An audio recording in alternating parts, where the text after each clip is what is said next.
Alright, the worst list is now out of the way. Now let's end this year right and cleanse our ears by talking about some actually good music. Let's talk about the top 10 best hit songs of 2023.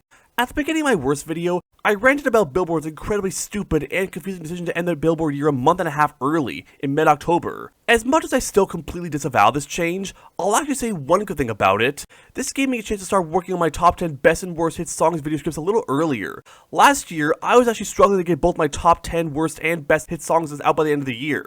If you recall, they premiered on December 30th and 31st respectively. Part of that was because I live in residence at university. My final exam last year was on December 21st, and I don't even think the scripts were 100% done by then. I actually couldn't begin recording the videos until the scripts were done, and until I was actually back home for Christmas break. I actually had to add in the closed captions after the videos had already premiered, and I struggled to get those added before I had to go back to university in early January. I remember having both videos closed captions added the day before I went back. The year-end list ending early means I can start working on the scripts a little earlier and get them done a little sooner. Also, my last exam last year was on December 19th, so I'm home a couple days earlier. Hopefully these two videos will be out a little earlier than last year's videos.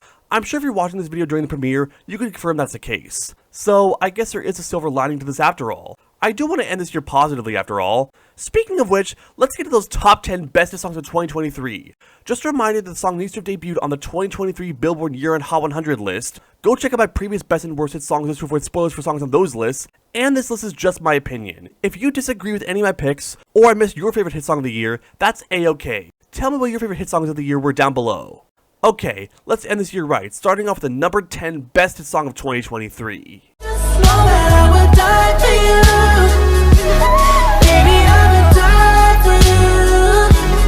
Hey, not all the hit songs of 2023 that were released years ago were bad. Now granted, this is technically a remix of the song by The Weeknd from 2017, but it was originally the solo version that blew up on TikTok before the Ariana Grande remix was made to capitalize on the song's resurgence. And just like the other collaboration by The Weeknd and Ariana Grande that was a remix of one of The Weeknd's popular songs at the time, we got a pretty good song.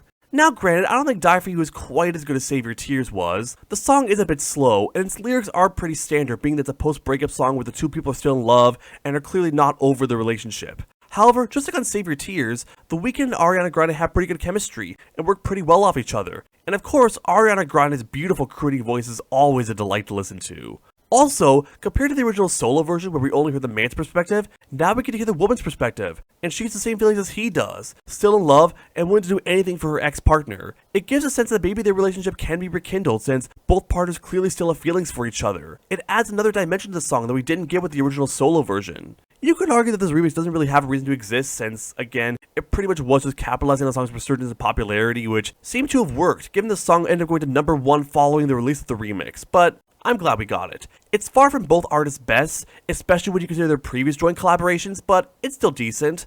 I don't think I'd say that I die for this song, but I still enjoy it. I hate to tell you, girl, but I'm only quitting one thing at a time.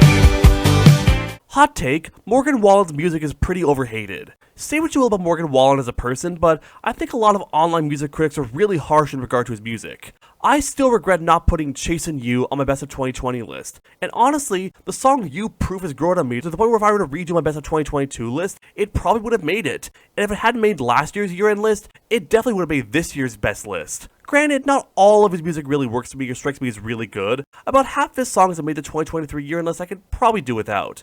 However, besides You Proof, the other song of his on the list that I end up really liking is One Thing at a Time. And yeah, I get why some music critics might not like this song. Morgan Wallen's voice in the chorus does feel a little too processed, and lyrically, it's not the most responsible song. It's a song where Morgan Wallen is posing a false dichotomy between quitting either smoking and drinking, or breaking up with his girlfriend, claiming he's only quitting one thing at a time, and using that as an excuse to continue to indulge in his bad habits. Normally, I'd probably say this isn't a good mentality to have, and that's unhealthy in more ways than one. To be honest though, if you don't read too deep into it, the song really comes up as more fun than irresponsible. It more so feels like Morgan Wallen is just trying to enjoy his life, doing things he likes, and actually trying to do things he knows he shouldn't. It gives me the same feeling as any generally feeling good, drinking, enjoying life country song. Plus, I don't really see this as him trying to not eventually quit. Maybe he'll quit these things one day, just not tonight. What's wrong with a little living in the moment? Also, when you got a melody this catchy and upbeat, it's really hard for me to not like it, and any complaints I do have with the song feel more like nitpicks than anything. So yeah, add this to my list of country songs that made a lot of other people's worst lists but that I actually like. You want me to quit this song? Sorry, I'm only quitting one thing at a time.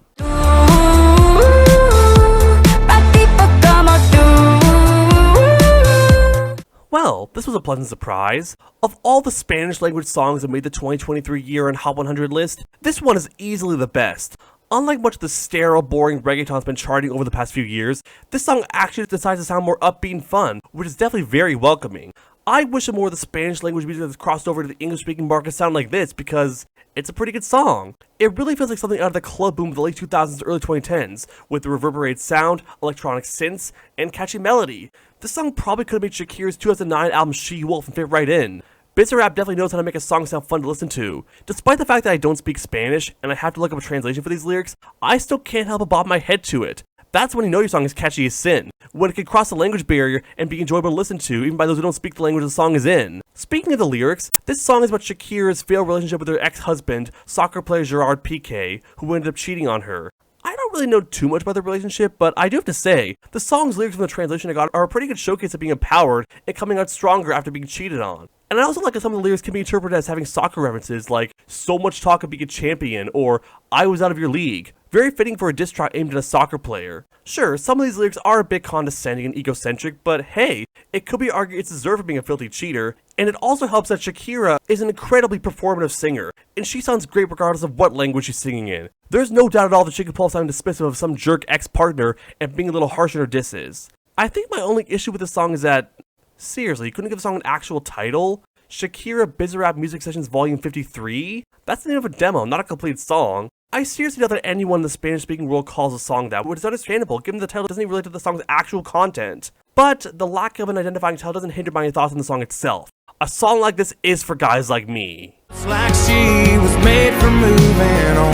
That girl is going, gone. Ah, Luke Combs. So good to see you again. You know, as much crap as people give bro country, trap country, and boyfriend country that's been dominating the genre over the past few years, it's nice to see that there's a country artist in the mainstream who's been putting out a more traditional country sound. Luke Combs really knows how to embrace a warm acoustic sound and pulling off that image of being a passionate country singer who comes off like a mature father figure, and, well, Luke Combs had a pretty good 2023, given that he had 3 songs make the 2023 year-end list, including one that almost got to number 1 of the Hot 100, but I'll get to that song later. In the meantime, we got Going, Going, Gone, a nostalgic song about letting go of a girl you used to love, but now have to move on from. Going back to what I said about Luke Combs coming off as very mature, you can definitely sense that here with him accepting that it's not right to try and hold on to something that's already past you. There's no sense of trying to chase something that's long gone. It's just part of life. It could almost be seen as a father giving advice to his child, something Luke Combs can definitely sell. And it's a good message all things considered. Don't hold on to your past, and don't let the fact that there was a girl you loved but never got the chance to confess your love to before you last saw her get you down. It happens sometimes, and you just need to accept that and move on. I also like how the similes Luke Combs uses to illustrate how the girl is gone all relate to things associated with country music. A runaway southbound train, an Arizona desert rain, a whiskey shot last call, roping in the wind. He definitely knows the genre very well, and that's further cemented with the pleasant and gentle acoustic guitar strumming throughout the song. Even when the chorus hits and the song hits a crescendo, it still manages to sound gentle despite the louder volume. Luke Combs' voice is gruff, but it's not to an annoying degree or overly howling like Oliver Anthony's is. Not Luke Combs' best song, we'll be getting back to him later on this list, but still very good. Dance, dance the night away. My heart could be burning, but you won't see it on my face. Those of you who see my previous best hit songs probably saw this coming. I'm a big fan of Dua Lipa. I've been a fan of her since her first album, and she's got plenty of songs I go back and listen to this day. She ended up topping my 2021 best list with Levitating, which also happened to be my number 2 most listened to song on Spotify that year. Well, she's not quite topping my list this year, but there was no way I was going to leave her off this list. Now she's given us yet another groovy new disco track. The luscious strings, the upbeat groove, the infectious melody, and then of course there's Dua Lipa herself, who just runs away with this song. She's an incredible singer with so much personality, and as we've heard with Future Nostalgia, she just works perfectly with this kind of throwback sound. It's definitely not the first time Dua Lipa's done disco. Of course there was the aforementioned Levitating, as well as Don't Start Now, which made my best of 2020 list. And while the song definitely isn't as good as Levitating, she still fits like a glove on this track. Fun fact, this song was actually co-produced by Mark Ronson, yes, the Uptown Funk guy, and the same guy Dua Lipa previously collaborated with in her 2018 song Electricity. Though, unlike those previous songs, Dance the Night doesn't include nearly as much modern production. No pitched vocals, no overly synthesized or processed sounds. I guess they really wanted to feel more like a 70s song. Plus, for a song made for the Barbie movie, I feel like having a disco song only fits. Dua Lipa definitely sounds like she's having a good time on this song. Despite the lyrics being about how she could actually be secretly heartbroken, you wouldn't be able to tell because she's putting aside her sadness and just having a good time, dancing the night away, and still looking plenty hot while doing so. I'll tell you one thing, I can't be sad while listening to this. It's a song that makes me forget my troubles and want to groove to it just like Dua Lipa. Another great song from one of today's best mainstream artists. It may not be my absolute favorite song from her, she's made some pretty freaking awesome songs, but it's still awesome, and definitely one that makes me want to dance the night away. I remember everything. I mean, of course this is gonna make the best list. How could it not, right? This song's gonna be making damn near everyone's best hit songs of the 2023 list, and of course, this just wouldn't be complete if it didn't make mine too. I know Zach Bryan's previous hit, Something in the Orange, made a lot of people's best hit songs of 2022 list, but not mine. And the reason it didn't make my list is because it's just kinda slow, and didn't really have a bright enough melody for me to not mind the slow tempo. In fact, all the heavy drum beats and minor guitar twangs just didn't really appeal to me that much. It's just not the kind of music I go out of my way to listen to, even if I can't appreciate it and understand why others love it. To some extent, I Remember Everything does have a few of the same characteristics, hence why I'm not placing it higher on this list. That being said, however, I can say I definitely like this more than Something in the Orange, and enough to place my best hit songs list this year. The melody's actually a bit brighter, and the minor guitar twangs aren't quite as apparent. Beyond that though, there are a few other aspects of the song I do like. First of all, it sounds absolutely gorgeous. It has a very atmospheric sound to it, and it really gives you that feeling of sitting outside in a chair on a wooden porch in fall, watching the leaves on the trees change color. It really does capture that nostalgic, wistful feeling which fits the lyrics about a past relationship where the two people still have that lingering feeling of missing each other and remembering every detail of the last time they met. And they really do remember every single detail because these very descriptive lyrics really put the images in my head. It definitely goes more into detail about this past relationship that never ended up going anywhere than Going, Going, Gone did. Also, just like with the remix of Die For You, we get to hear the woman's perspective as well, with Casey Musgrave singing the second verse, and duetting with Zach Bryan on the final chorus. This song definitely wouldn't have been as strong if it was just Zach Bryan. Having the story told by both people in the relationship was honestly genius. This song reminds me a lot of All Too Well by Taylor Swift, which made my best hit songs this last year, both in sound and in lyrical content. Of the 4 country songs that hit #1 this year, this one's easily the best, and I'm glad they reached that #1 spot. Well done, Zach Bryan. I think I get to wake up by your side. I think And here's another country song that I don't think is going to be making most other people's best hit songs of the 2023 list, especially not this high up. But you know what? I'm not ashamed to say that I really like this song. And yes, I'm putting it higher on the list than I Remember Everything. I can understand the argument for why I Remember Everything should be considered better. However, it's not a song that I go out of my way to listen to, or that I can enjoy at any time or place. Thank God, however, is. Now, I can understand why some people might find the song to be too saccharine or sappy, but personally, I just find it incredibly sweet. It's a love song between an actual married couple, both thanking God for how glad they are to be with each other and loving each other unconditionally. Maybe part of my bias with the song comes from the fact that I was raised in a Christian house, so this whole notion of thanking God was something I grew up learning and to some extent still follow to this day. Given how devout many country music fans are, this song knows the audience that will be listening to it. It's certainly not the first time a country song used religion in its lyrics. Unlike Just the Way though, Thank God decides to go for a soft love ballad with a gentle acoustics and Kane and Caitlin duetting together on the chorus, in addition to each getting their own verses. That's 3 duets on this list that are about a relationship with both singers sharing their side of the relationship. Except instead of being about a past relationship, it's about a current relationship. A married one. Fun fact, this is the highest charting country song by an actual married couple since Chasing After You by Ryan Hurd and Maren Morris, which actually made my best of 2021 list. Another comparison I can make here is It's Your Love by Tim McGraw and Faith Hill, another country song by an actual married couple. And while this song isn't quite as fleshed out as that song was from a production standpoint, I think the simple acoustic sound of Thank God really fits it. Like it's a song that the husband wrote and played for his wife in the living room as an anniversary present or something. It's another song that, like many other songs I've talked about, you could call simple but effective. Again, I don't imagine that many other people will be praising this song as much as I am, but I still stand by it being great. Thank God for this song. I would never fall in love again until I found her. I've been waiting to talk about this song on this particular listen since I first heard it. Like the previous song, it's another pleasant love ballad, and one that was actually one of my most listened to songs on Spotify this year. Of all the songs that have gone viral on TikTok over the past few years, I'm certainly glad this one did because this song is great. The gentle, restrained electric guitars give it that appealing soft rock sound, the 6/8 time gives it that waltz vibe, as if it could be a song that a couple could do a slow dance to, and Steven Sanchez's harmony with that female voice gives it the impression he's singing with his girlfriend, and the tempo doesn't sound so slow that's boring, but also not too fast so as to sound overly peppy.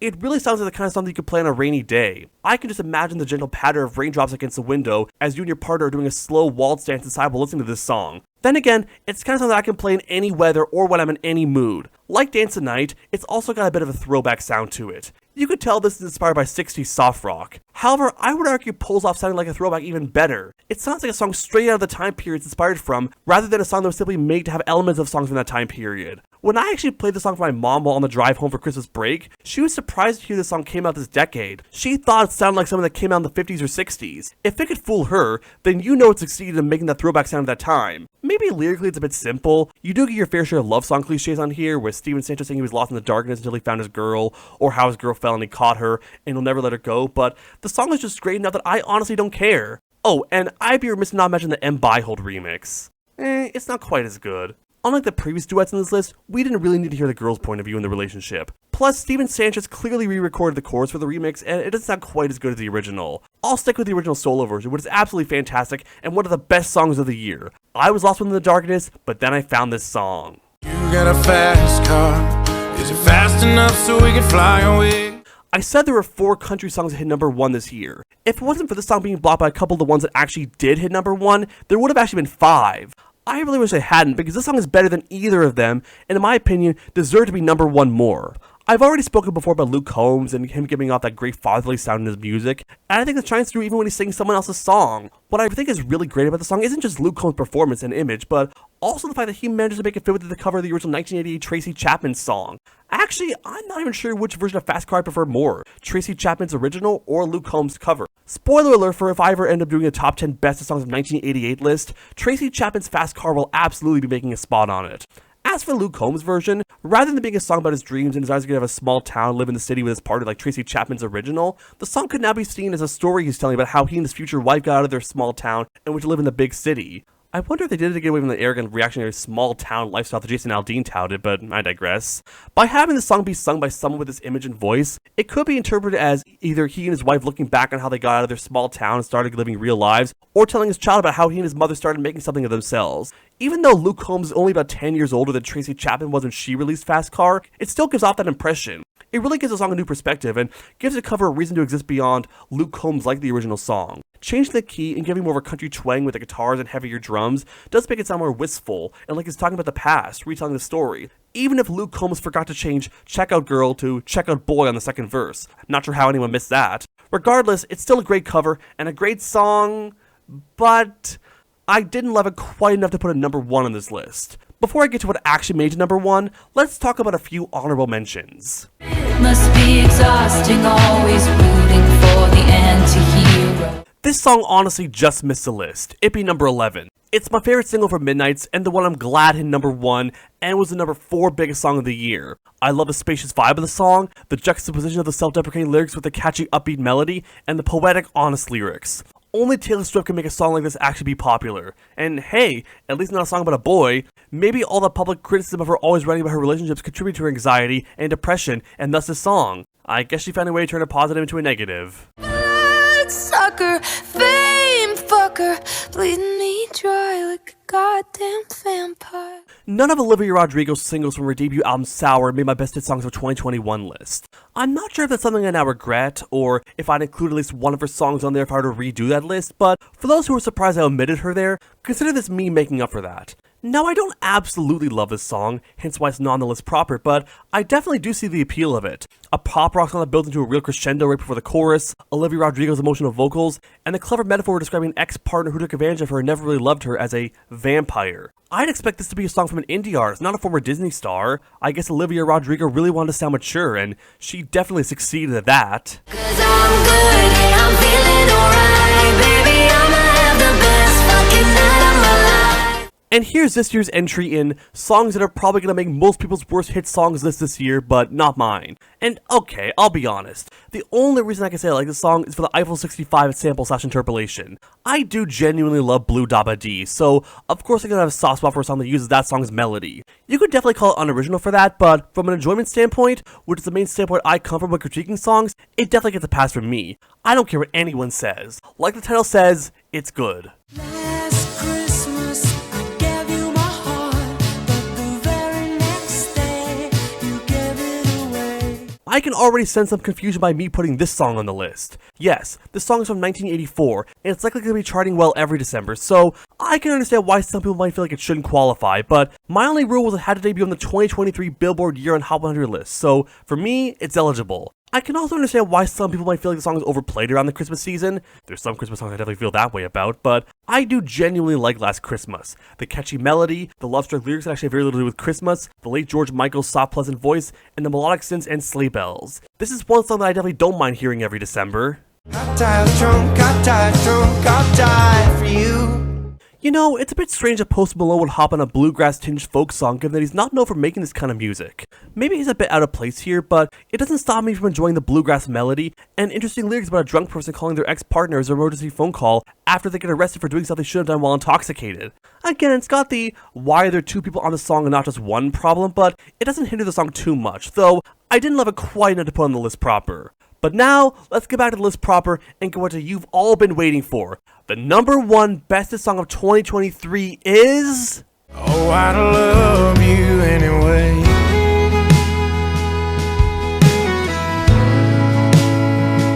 Well, what do you know? All three of Luke Combs' songs made the 2023 year-end list are making my bestest songs of 2023 list. Also, both my best and worst hit songs this year ended up getting topped by a country song. It's also Luke Combs' second time topped my best hit songs list after even though I'm leaving top 2020's list. And while Love You Anyway isn't quite as heartwarming as that song was, I do still really love it. It's topping my best hit songs of 2023 list for a reason. Like I said before, Luke Combs is notable in the modern country scene for embracing a very warm, traditional country sound. Unlike most of the other country you hear nowadays, there's very little, if any, processing, and a greater emphasis on acoustic guitars, pedal steel, and in the case of this song, a violin. This is easily Luke Combs' most traditional sounding song to make the year-end list this year, and it just sounds beautiful. It's the kind of song that makes you want to cry tears of joy, or the kind of song you hear at the end of a romance movie right before the credits roll. Speaking of romance, this song is about Luke Combs talking about how head over heels in love he is with his partner.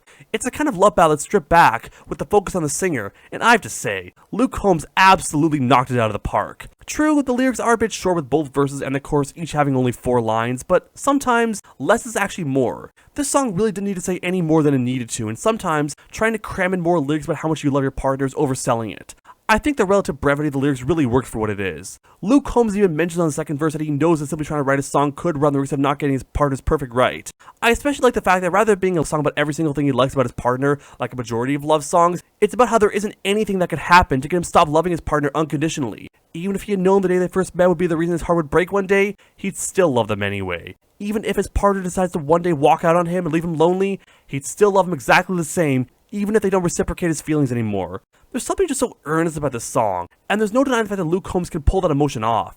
If some other modern mainstream country artist had tried to make a song just like this, it just wouldn't be the same. Only Luke Combs can make that heartfelt, earnest, down-to-earth feeling work, just like he's done with dozens of his previous songs. I also really like how the song never gets too heavy in terms of volume. Unlike Going Going Gone, the song doesn't hit a big crescendo, the chorus is only slightly louder than the verses. While there are some times where I do feel like a big crescendo as the chorus hits helps it hit a little harder, in this case, I don't feel like it was necessary, especially given the song is trying to sound more soft and sincere, but it still manages to sound great regardless. The violin sounds beautiful, especially with the solo on the bridge, as does the piano when you can hear behind the guitar. All the elements just come together wonderfully, and make an absolutely spectacular song. I don't know if this will be topping many other people's best hit songs of 2023 list, but for me, I just couldn't place any other song on this spot.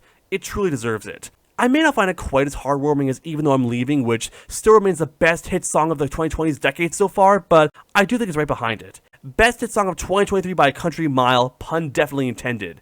Even if I knew the day I first heard the song would be the reason my heart breaks, I love it anyway. And that's the top 10 best hit songs of 2023, and with that, both this year's year-end lists are now behind me. Thanks so much for watching, everyone. Hope you had, or still having, a happy holiday, and here's to another great year. See you all in 2024.